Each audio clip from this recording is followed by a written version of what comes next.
Attention now to Sonia.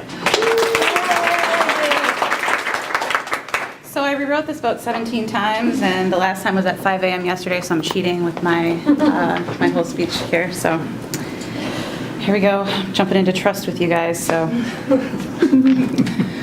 I am in the throes of a midlife crisis. And I know what you're thinking. Sonia, don't you mean a quarter-life crisis? In reality, I'm actually 67 and a half years old. And I'm going to live to 150. This is all oil of Olay, lots of eye cream, and no kids. My crisis began about 4 years ago. My father had just passed away, and as death does, it kind of makes you go through a what does it all mean thing. And it didn't really make sense because my business was thriving, my books were selling and on their way to becoming bestsellers, but something was still missing. Then that something hit me. Kids! Kids had to be the next step. I was never one of those who wanted kids, but I thought it would be cool to do that with my husband because I love him.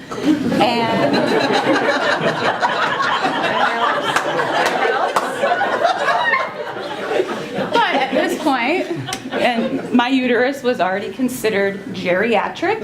Oh my Lord. It's a thing. Look it up. Oh my Lord. And I'd been caring for my dad for the last 2 years and had missed a couple of annual checkups. I'd never had an issue before, so I wasn't concerned, and I just wanted to make sure my parts were still working if babies were in my future. Then I got the call. Ladies, you all know the call. About 1 week after you get smeared, it goes something like this. Abnormal cells. Okay, what does that mean? Cervical cancer. Are you kidding me? Because cancer was exactly what I needed in my life at that point. I was diagnosed with cervical cancer 2 months after my dad passed away. And over the next year, it was appointments, procedures, not knowing if I would live or die. And I'd never faced my own mortality before. Everyone in my life had either been sick or dying. My mom was diagnosed and died from Alzheimer's when I was in high school. And that still impacts me to this day, along with, abandonment issues of my father, which of course is awesome to have daddy issues on top of your grief. But until my cancer diagnosis, I never thought much about my own life or acknowledged that I too would die someday. I floated through life bouncing from rock to rock without much purpose. But cancer allowed me to see that I was floating. It made me see that I've never owned my story. I've held it very close to the chest, and it's the thing that has held me back all these years. I've never talked about my mom or my childhood or my cancer until today. I've always wanted to write a memoir, but wasn't ready until now. And I realized that the thing that needed to change was my mindset.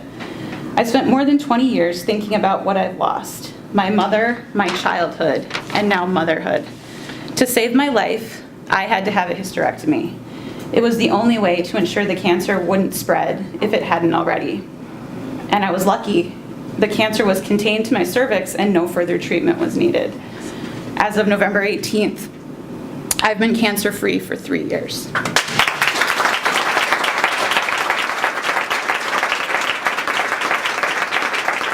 Thank you. So, what does it all mean? Seriously, somebody tell me. Because I've been making my own decisions for far too long, and I just want somebody else to navigate for a while, because I'm tired. I'm just tired. I sometimes joke that given the life experience I've had, I'll be dead by 50. My parents are dead. I'm now menopausal. What else is left? Like I said, my mindset has always been focused on what I don't have, what I've lost. Of course, I'm grumpy and crotchety. Who wouldn't be? But I have nothing holding me back now. I don't have to worry about my parents. I don't have to worry about having a family or putting kids through college. I can do whatever I want. I'm free. Yeah. And it's terrifying. My life is now as wide open as I want it to be, and it's time for me to face myself and who I can become.